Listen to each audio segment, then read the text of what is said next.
Good afternoon and welcome to the Midday News. Here's what we have in the bulletin. JamaicaEye surveillance network experiencing technical issues. Residents in Enfield St Mary appeal for curfew to be lifted. And later in sports, Sunshine Girls move to third in the world netball rankings. Thank you for joining us. I'm Shamela Pula and here are the details. JamaicaEye surveillance network has been hit by technical issues. National Security Minister Dr. Horace Chang disclosed that a significant number of cameras on the network are not working, but he says steps are being taken to address the issue. The concern about malfunction in JamaicaEye cameras comes after the recent stabbing of a vendor in Santa Cruz, St. Elizabeth in broad daylight. The police are no closer to finding the killer due to the lack of eyewitnesses, while the CCTV cameras in the vicinity of the crime scene are not working. According to National Security Minister Dr. Horace Chang, the issue stems from technical problems with maintaining the system. Since we have gone digital in the telecommunication system, nobody in the country, nobody has an effective island-wide technology maintenance system. Cayman Islands used to have the technology technicians across the island. A wire break you fix at the same time. They have changed the entire operation, so there is no national body with a full maintenance program. Speaking at the Newmarket community meeting in St. Elizabeth Wednesday, Dr. Chang says currently small entities are being contracted to handle the maintenance, but the quality of work varies. So there are a significant number of cameras are down. And it's among the reasons why we have to go at what you call a steady pace to execute, because we have to overcome the maintenance problems. So we have just about 1,000 cameras on Santa Cruz is one that has a good layout. So I was there just being installed. Mandeville has a fair number, but in fact Santa Cruz has one of the best layouts. They have 75 cameras across it, but most of them are not working. But Dr. Chang says the government is actively addressing this challenge by outsourcing maintenance services to a local company for the 1,000 cameras on the JamaicaEye network. So we have in fact negotiated a new company, a Jamaican company which is willing to go in and establish a system and we should be ready to roll out in this year. But we have been fixing them intermittently. Bear in mind, this is a major procurement issue, right? And let me say it here because we have to get a company that will do the island-wide, buy the bucket trucks that can go on the cables, as well as the equipment to go on the ground and find it and fix them properly, train technicians. JamaicaEye, launched in 2018, is a public-private partnership aimed at improving public safety and security through a national CCTV surveillance system. The program allows registered private citizens to share footage from their cameras with local authorities free of cost. Residents in Enfield St Mary are appealing to law enforcement to lift a curfew which has been in place the last few weeks. The community members argue that the security measure is gravely affecting their businesses. Amoy Harriot reports. This is a popular bar in Enfield St Mary. On a typical night, residents would gather here, playing dominoes and drinking till the wee hours of the morning. But the last few weeks have been anything but typical. A curfew was imposed in the community. Now, during the lockdown, the bar has been making very little profit as it's now forced to close 6 p.m. daily. Well, you have to pay a bartender 15 and 13,000 a week. And you only make 125 and 3,000 a day. That don't make it. You're going to set up a lockdown business. But Rohan isn't the only businessman affected. So too are farmers in the area. Because no find man them come from bullshit. And man never got a market or selling goods. I want to sell them goods. I don't have lockdown. I tell them man them saying they can't go. That's not right. And the heightened security measure also means nightly entertainment events are banned for the Yuletide season. As of this, I have to withdraw myself from round robin because you can't have round robin a day, round robin a night something. Open up the place, even for the Christmas, just open up the place. We are not cats and dogs. TVJ News understands that some residents have since left the community because of the security measures. Now, the police say the curfew was necessary to address ongoing gang conflict in the area, resulting in multiple robberies, shootings, and murders. The community has accounted for 9 of 26 murders recorded in St. Mary this year. Though admitting there has been a recent flare-up of violence, the residents still oppose the measures. Crimes are going everywhere in Jamaica. Not just Enfield. Everywhere in Jamaica, crimes are going. Look at crime going on in Enfield, yes, we already know that. But I know our business that. I saw no one have like a ghost town. Circa 6 man and 5 man. Circa 2 man and 3 man. We want to have a whole community like a ghost town. We don't lock down 1,500 people. Show 2 somebody and 3 somebody. Furthermore, the residents are calling on the police to institute a more clear and effective line of communication with them. Let us meet more regular. It cannot be that we are acting when something reactively. We need to be more proactive. Amoy Harriet, TVJ News. Residents in Manchester are concerned about the spike in road fatalities over the past 3 days. The latest incident happened on Tuesday along the Fine Grass Main Road near Shudley.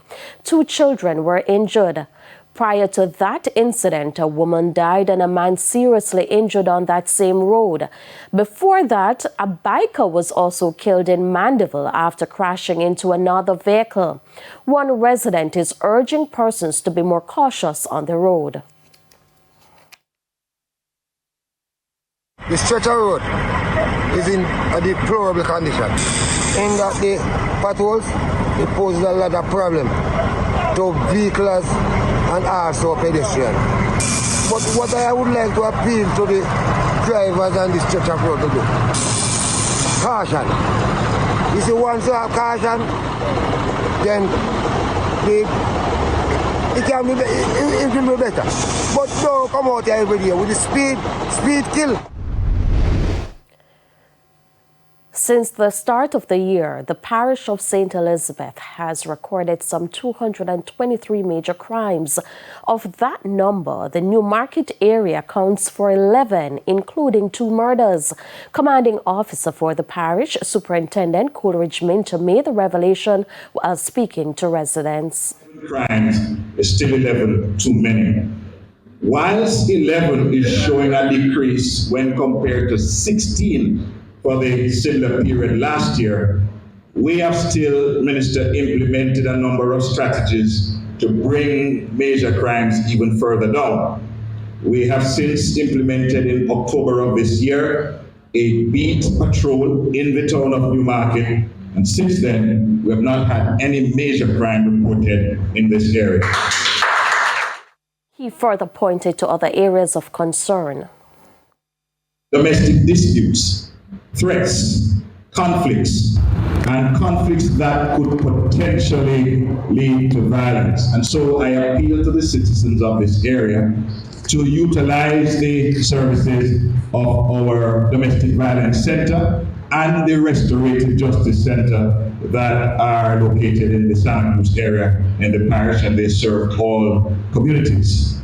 Whilst discussions, I know, dominate major crimes, it's important for you to also know that we, as the police, do other initiatives. The St. Mary Municipal Corporation on Wednesday signed more contracts to repair roads damaged by heavy rains. The signing took place on Wednesday. We can't stress more on delivering the project and deliver it on time and within budget. Also, the quality of work that is expected, in that many of the times contracts would have been gone, and when those contracts are completed, then there's the thing where we have to be going back and forth with to do repairs. And we're saying that let us get it right the first time. Another contract was signed on December 10. In the meantime, the chief executive officer of the corporation outlined the details of the work to be done. We're awarding today to New Era Fencing Limited is in the amount of $3,320,000, and the contract period start date December 20th and to complete on January 31st, 2025. The next project is for New Road Enfield in the Onotta Bay Division. The source of funds is a parochial revenue fund. Type of project is a rehabilitation of roadway where restrictive bidding methodology was used. 3 bid submissions were received. Bunda & Sons Construction Limited was awarded the contract in the amount of $3,495,000. It's time for a break. Stay with us. More stories when we return. Welcome back to the Midday News. The body of a man was found this morning along the Manchester Road. The authorities believe the man may have been the victim of a hit-and-run incident. The police were alerted to the scene around 4:30 a.m. Investigations continue. It's now time for the Business Minute. CEO of JFP Limited Metro Siaga has been re-elected as president of the private sector organization of Jamaica. This marks his final year in his 3-year tenure leading the organization.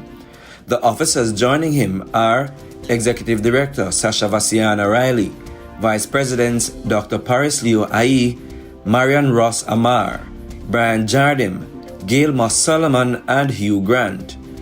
Eva Lewis and Vikram Diamond continue to serve as Honorary Secretary and Honorary Treasurer respectively. Further afield, the Teamsters Union is launching a strike against Amazon starting Thursday. The strike impacts a facility in San Francisco, California.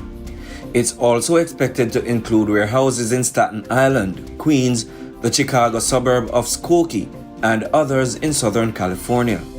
The union says thousands of Amazon workers are expected to walk off the job at 6 a.m. On Wednesday, Teamsters President Sean O'Brien said Amazon's so-called leaders should treat their workers fairly. In response, Amazon said in part, the Teamsters have continued to intentionally mislead the public. Although the Teamsters claim to represent 7,000 Amazon workers nationwide, that accounts for less than 1% of the company's U.S. workforce. The online retail giant added this is another attempt for the Teamsters to push a false narrative. And that's it for the Business Minute. I'm Prince Moore. Time now for the top regional and international stories. In the region, Air Canada has announced the introduction of non-stop flights between Toronto and Georgetown, Chedejagan, in an effort to capitalize on the region's economic boom. This is part of the airline's broader expansion plan revealed during Investor Day 2024, which includes over a dozen new international destinations. Latin America is a key focus, with new routes to Lima, Peru, Cartagena, Colombia, and 2 Brazilian cities, Rio de Janeiro and Fortaleza. The airline also continues to prioritize its 3 main hubs, Toronto, Montreal, and Vancouver. On the international scene, Luigi Mangione, the suspect in the killing of United Healthcare CEO Brian Thompson, has arrived at the Blair County Courthouse in Hollidaysburg, Pennsylvania, for his extradition hearing. The state of New York has requested Mangione be sent back to Manhattan to face 11 counts stemming from Thompson's killing on December 4, including 1 count of murder in the first degree and 2 counts of murder in the second degree. Mangione arrived wearing an orange jumpsuit.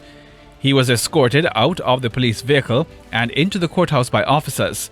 Mangione did not speak or turn around. And those were the top regional and international stories. I'm Hal Shane Burke. Thank you, Hal Shane. We take another break. Sports is next.